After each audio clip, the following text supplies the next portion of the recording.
ভাই আল্লাহ যদি আমাকে নিয়ে যায়, আমার বাচ্চাটার দিকে একটু খেয়াল রাখেন। পরিশত্রুর সাথে গলাগলি, মৃত্যুর সাথে পাঞ্জা।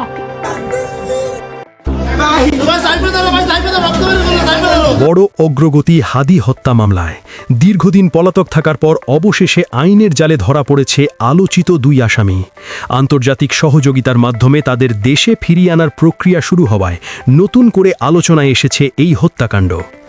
ইনকিলাব মঞ্চের আহ্বায়ক শহীদ শরীফ ওসমান বিন হাদি হত্যাকাণ্ডের প্রধান আসামি ফয়সাল করিম মাসুদ এবং তার সহযোগী আলমগীর হোসেনকে ভারত থেকে বাংলাদেশে ফিরিয়ে আনার প্রক্রিয়া আনুষ্ঠানিকভাবে শুরু হয়েছে।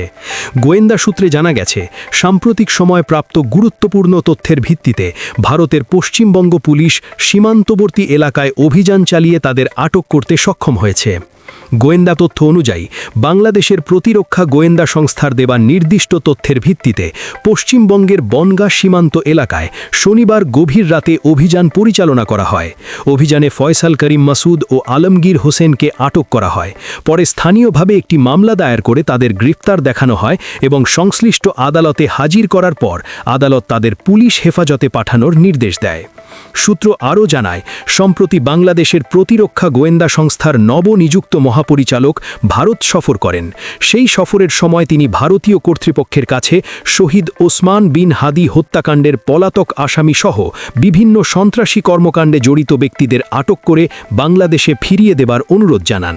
এর পরিপ্রেক্ষিতে ভারতীয় আইন শৃঙ্খলা বাহিনী গোয়েন্দা তথ্য যাচাই করে অভিযান পরিচালনা করে এবং ওই দুই আসামিকে আটক করতে সক্ষম হয়।